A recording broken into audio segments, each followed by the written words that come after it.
Айтылуу каркыра жайлоосуна казактын шубар аттуу чоң байы той берип, ага кыргыздар дагы чакырылат. Ат чабышка төө баштаган 1000 жылкы байге сайылат. Кыргыздардан барган Мойит аке кер кашкасын, Сарт аке чоң торусун жарышка кошушат. Ат чабыш башталаарда Мойит аке өзүнүн чабандесин четке чакырып, казактын кер кашкасын алдыга кое берип, марага экинчи болуп келишин айтат. Чабандес түшүнбөй айраң таң калат. Мойит аке казактын кер кашкасынын бир күндүк тери калганын байкап, сүрөөнчү болсо марага биринчи келерин туюп, өзүнүн 2 жигитин сүрөөнчү кылып жөнөтөт. Мойит аке болжогондой эле марага биринчи болуп казактын кер кашкасы, экинчи болуп өзүнүн кер кашкасы, үчүнчү болуп Сарт акенин чоң торусу келет. Баш байге өзүбүздө калды деп казак туугандар сүйүнүп жатканда, Мойит аке шооруктун жаңасы кер кашкасын меники деп жар салат. Чатак чырга айланып, казак кыргыз болуп чабыша турган болгондо, элдин мыктылары Сарт аке, Найман карыя жана той ээлери элди токтотуп, Мойит акеге сынак коюлат. Ал сынак боюнча Мойит аке көгөнгө байланган 3 койдун козусун 1000ге жакын козулардын ичинен табышы керек болот. Ал убакта сүт азыктарын кышка даярдоо үчүн койлор дагы саалып, ошол себептен козулар өзүнчө, койлор өзүнчө бөлүнүп жайытка чыгарылган. Мойит аке 3 жигитти жанына коштуруп алып, кечке маал 5 кара козуну өңөртүп келип, 2 кой эгиз, 1 кой жалкы козулуу экендигин адашпай таап, жарданып турган элди таң калтырат. Андан соң шоорук багып, ээ болуп жүргөн кер кашка Мойит акенин Байтал бээнин кулуну экендигин, аны уурдатып жибергендигин айтып, кантип таанаганын түшүндүрөт. Биринчи туулган кулун болобу, башка болобу, алды күчтүү, кубаттуу, карылуу болуп төрөлөт. Мал жаныбардын бардыгы атага караганда энеге окшошураак келип, энени көп тартат.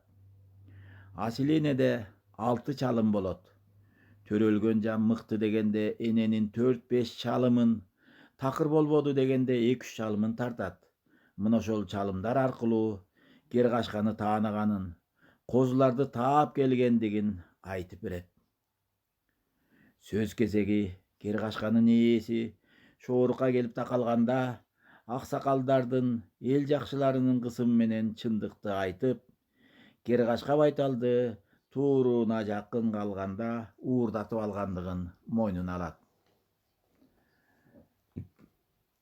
Баш байгеге ээ болгон Мойит аке бир гана жылкыны күлүктүн туяк акысы деп тандап алып калып, калгандарын шоорук баш болгон казактардын баарына соогат деп таратып берип, 2 кер кашканы жетелетип алып, жерине келгенде калган экинчи байгени да өз элине бөлүп берет.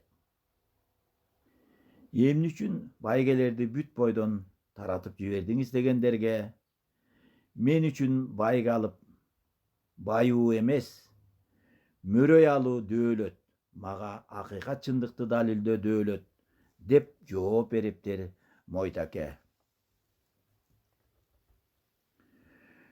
Өзгөчө касиетке ээ адамды, өтөгүлүк малды, сулуулукту тартуулаган ажайып кооз бакты, өзгөчө бир көрсөткүчкө ээ болгон жан жаныбарды бапестеп, аярлап, асылдыкты сактаганга үйрөнгүлө. Өзгөчө асыл жан адамды, өзгөчө асыл малды баалап, барктап, ошондой асылдык жерде көбөйөт. Асылдыкты баалабастан, асылдыкты сезбестен, көрбөстөн кор кылсаңар, ошол асылдык жоюлуп, жашоого пастык келип, ызылдак чырылдак төмөндүк басып кетет. Адамдын көңүлүндө асылдык болуп, ага аяр мамиле жасалып, аны баалап барктаган сайын жер шартында сулуулук, ажайып кооздук, улам бир жерден жарк этип адамды таң калтырган өзгөчө гүлдөр, өзгөчө сулуулук жараткан, өзгөчө сулуулукка жеткен жан жаныбар жана албетте адамга сулуу назик маанайды тартуулаган, өзгөчө бийиктикти, нурду тартуулаган адамдар да көбөйөт. Жашоонун тууралыгын, тазалыгын сактап турган, буруу жерге бастырбаган, даңгыр жолду бастырып турган, силерди жетектеген, силерге баш көз болгон, дайыма Кудайдын мээримине толгон акылман, ойчул адамдардын сөзү болсун.